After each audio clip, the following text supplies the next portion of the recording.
ውድ የኔ ቤተሰቦች ማለት ነው ሜሪ ሰሞኑ ባሏን ፈታለች መሰለኝ። ከምሬ ነው የምላችሁ። አዲስ ባል እየፈለገች ነው።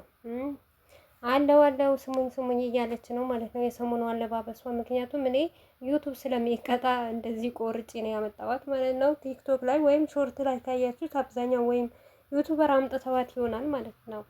እና የሰው ልጅ ተው ሲባል የሚብስበት ነገር ያስጠላል ማለት ነው። እነዚህ ደግሞ ዩቱበሮች ተው እኛን የማያስተምር ነገር አትልቀቁ ሲባሉ ሲመከሩ ማለት ነው ይብስባቸዋል።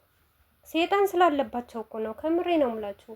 በተለይ ደግሞ በቃ ብርን እንዴት አድርገው የሚይዙትን መታወቅ የሚፈልጉት ሰዎች እኔ እንጃ ከሁሉም ሰው ነው ወደ ኋላ የሚሆኑት ማለት ነው። አሁን ሜሪ ሰሞኑ የምትለብሰው ልብስ ኧረ ብስሚላ በሀገራችን እንደው ልብስ የለም።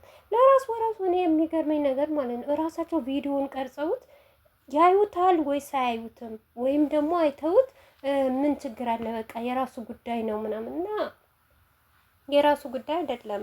የሰው ልጅ የሆነ ጥሩ ነገር ብታስተምሮ ለልጆችሽ ራሱ ነገ ምን እንደሚማሩ ብታቂ ማለት ነው። በነገራችን ላይ ማለት ነው የሸገር ልጆች ሴቱም ወንዱም በጣም ዱርዬ ናቸው እንደምታውቁም ማለት ነው።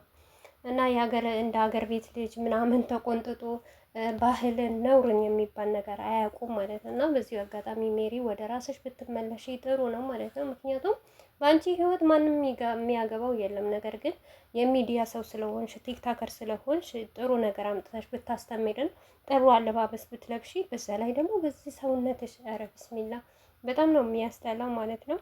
አሰላሙ አለይኩም ወራህመቱላሂ ወበረካቱ። ውድ ቤተሰቦቼ ሰላም ሰላም ብያለሁ። በያላችሁበት ሰላማችሁ ብዝዝት ተረፍረፍ ይበልልኝ። ይህንን ቪዲዮ ከወደዳችሁ ላይክ፣ ሼር፣ ሰብስክራይብ ያደረጋችሁ ቤተሰቡ ነው። እንግዲህ ሜሪዬ እንግዲህ ምንም ማድረግ አይቻልም።